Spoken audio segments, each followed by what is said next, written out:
أيها الذين آمنوا اتقوا الله وقولوا قولا سديدا. آج میں آپ سے وعدہ کرتا ہوں کہ اگر آپ سے کوئی آرگومنٹس کرے نا، آپ سے کوئی بحث کرے، مباحثہ کرے، جھگڑا کرے، جنگ و جدال کرے، آپ اس کو چھوڑ دیں.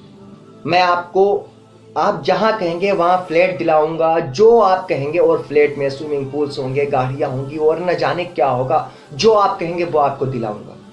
یہ بات سن کے آپ کو بتایا کیسا لگا؟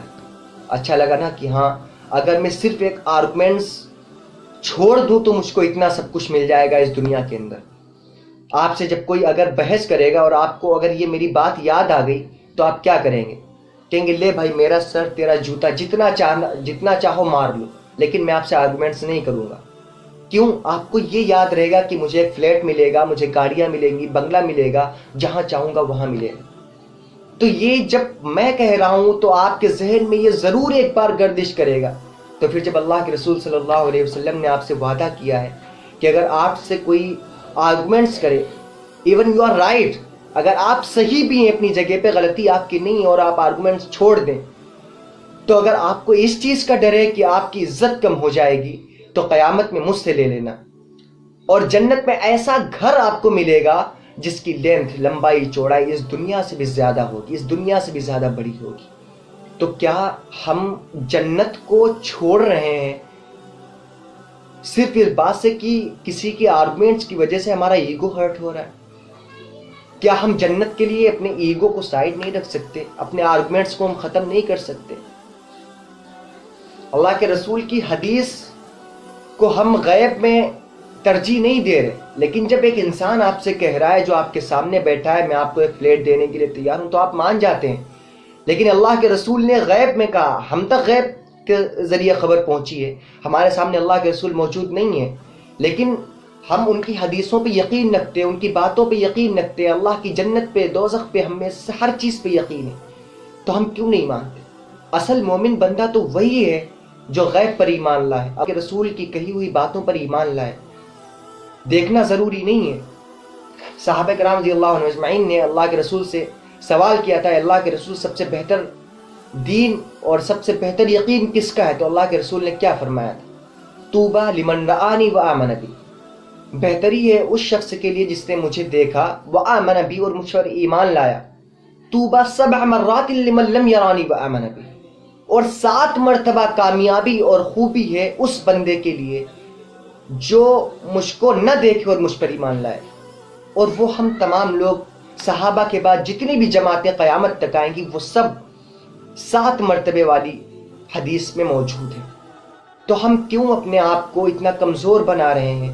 ہم سے کوئی جھگڑا کرتا ہے تو ہم اس سے ڈبل، اس سے زیادہ ہم اس کو تکلیف پہنچانے کی، ضرر رسانی کی ہم کوشش کرتے ہیں. کیا مسئلہ ہے؟ ہمارے بھائی سے ہماری بات بگڑ جاتی ہے تو ہم اس سے صدیوں نہیں بولتے، صدیاں تو پتہ نہیں، ہماری زندگیاں گزر جاتی ہیں، ہم قبروں میں پہنچ جاتے ہیں، لیکن ہماری اپنے بھائی سے بول چال نہیں شروع ہوتی. ہمارے خاندانوں میں درار پڑی ہوئی ہے، ہم اپنے خاندان والوں سے بات نہیں کرتے. باہر تو ہم اتنا ہنستے بولتے ہیں، لوگوں سے عیاشیاں کرتے پھرتے ہیں کہ جو لوگ ہمارے کچھ نہیں لگتے، صرف آفس کے کلیگس ہیں اور کچھ ملنے جلنے والے، ہم ان سے اتنی اچھی اور اتنا خندہ پیشانی سے بات کرتے ہیں کہ وہ کہتے ہیں کہ اس سے اچھا بندہ میری لائف میں کوئی نہیں. لیکن ہمارے اپنے گھر والوں کے ساتھ معاملات کیسے؟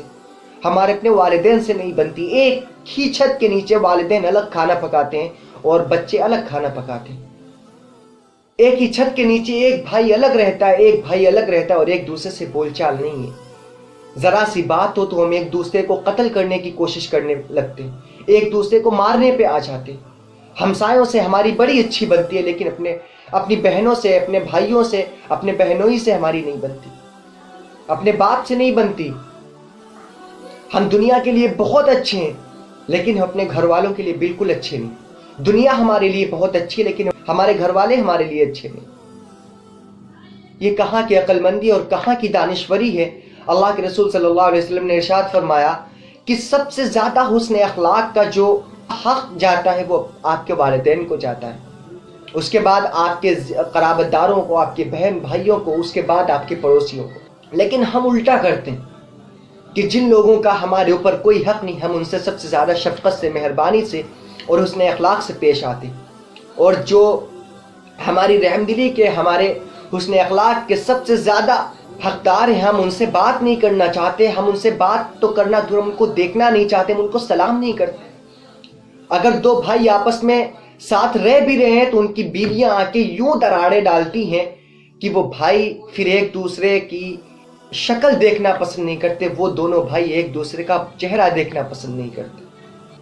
ایسا حساب ہم نے اپنے گھروں کا بنا رکھا ہے. خدا کے واسطے اگر آج آپ اس گناہ میں ملوث ہیں، اور یہ ضرور یاد رکھیں کہ اگر کسی قرابت دار سے جس سے آپ بولتے تھے آپ اس سے نہیں بول رہے، 3 دن سے زیادہ ہو گئے، تو آپ کی کوئی بھی دعا قبول نہیں ہوگی، آپ کی بخشش نہیں ہو سکتی، آپ کی مغفرت نہیں ہو سکتی. لعنت ہے ایسی زندگی پر جو اپنے ہمسایوں سے تو بات کرے لیکن اپنے والدین سے بات نہ کرے. لعنت ہے ایسی زندگی پر جو دنیا والوں سے تو بات کرے لیکن اپنے بھائیوں سے بات نہ کرے، اپنے بھائیوں سے اس کی سلام دعا نہ ہو، اپنے رشتہ داروں سے اس کی سلام دعا نہ ہو. ایسی زندگی سے بچنا بہت ضروری ہے.